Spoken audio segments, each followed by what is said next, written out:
Ethan Cole woke up every morning to silence, the kind of silence that came from living alone at the top of a glass building above a city full of noise.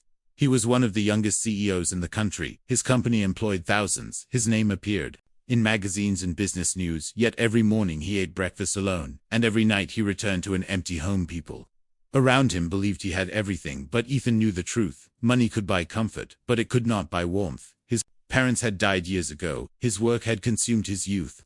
Relationships never lasted because people loved his success more than his soul. One evening, after another long meeting, Ethan sat in his office staring at the city lights. His phone buzzed. It was a message from his old college friend. "Mark, you need a life, man," Mark wrote. "I am setting you up on a blind date." Ethan smiled weakly and typed back, "I am not interested." Mark replied, "You will be. She is a model. Beautiful, smart, and nothing like your boring meetings."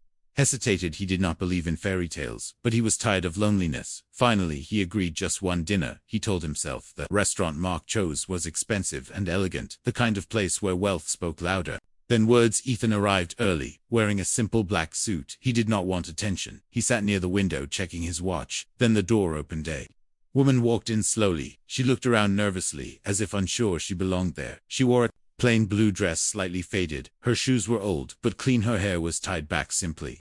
No makeup, no jewelry, no confidence. Ethan frowned. This was not a model. She held her phone tightly and scanned the room. When her eyes met Ethan's, she paused. Then slowly she walked toward him. "Hi," she said softly. "I am Sir Ethan." Stood up out of politeness. "I am Ethan." They sat down. An awkward silence filled the space between them. After a moment, Ethan spoke. "I think there has been some mistake." Sarah looked down and nodded. "Maybe," she said quietly, "but my cousin told me to come. She said you were kind." Her voice trembled slightly.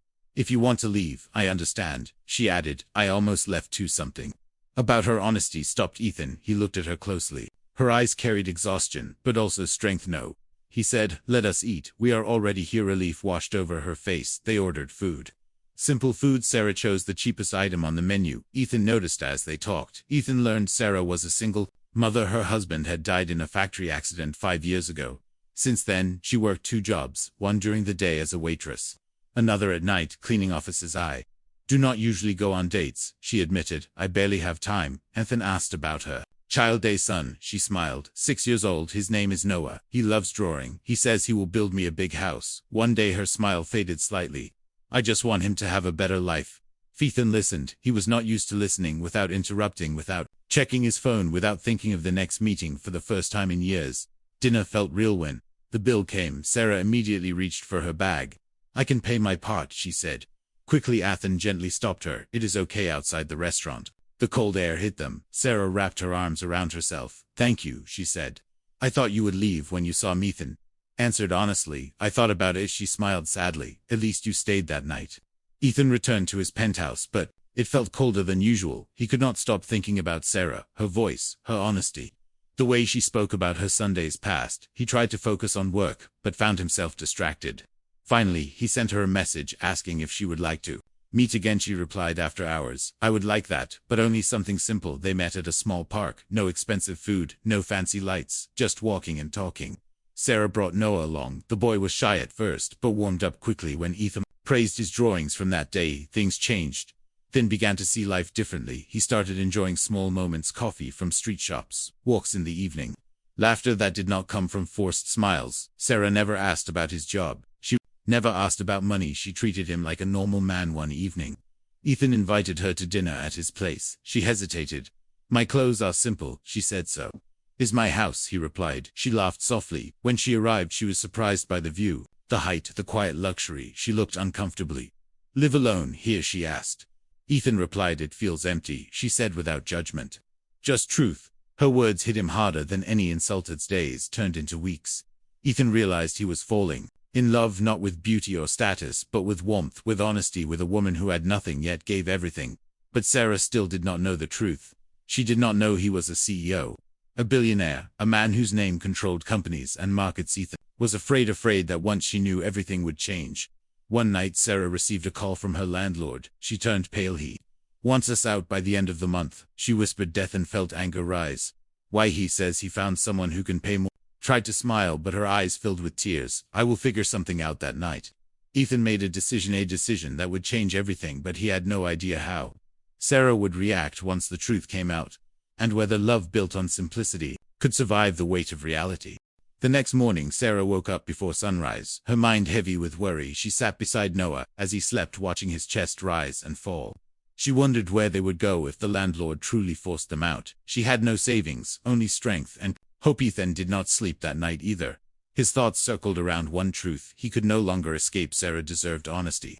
For the first time in his life, money gave him fear, not power.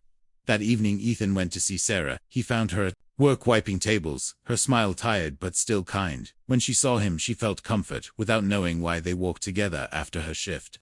The city felt quieter.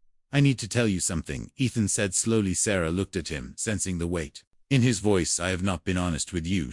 She stopped walking, her heart tightened. "You are married?" she asked quietly.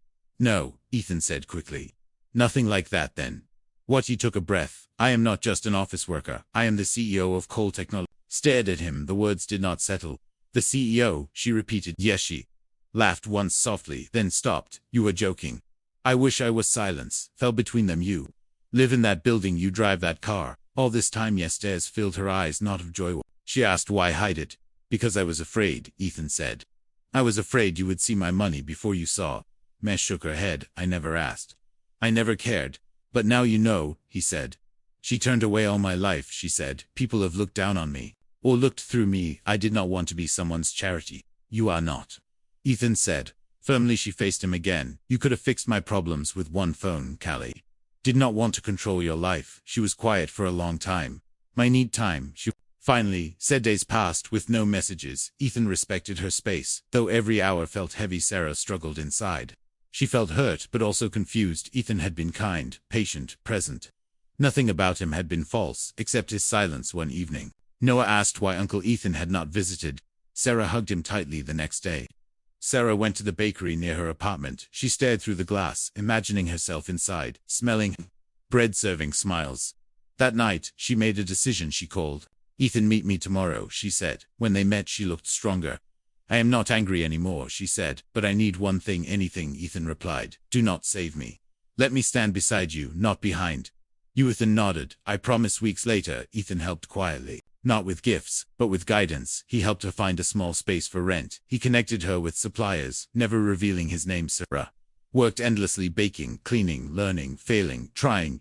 Again on opening day, the bakery was small, warm, simple. She named it Second Chances. Ethan stood in the back, watching Sarah welcome customers. Noah by her side, smiling. Proudly, tears filled his eyes.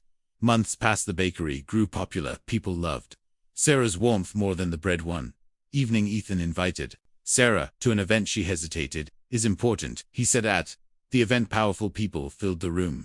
Sarah felt small. Ethan took the stage and spoke. "Success is not money," he said. "It is who stands with you when you have nothing." He called Sarah forward. "This woman changed my life." The room stood silent, then applauded. Sarah realized then that love was not about wealth or rescue. It was about respect. That night, Ethan did not return to his empty home. He went where laughter lived, and the lonely CEO who once feared honesty found freedom in truth and love built on equality.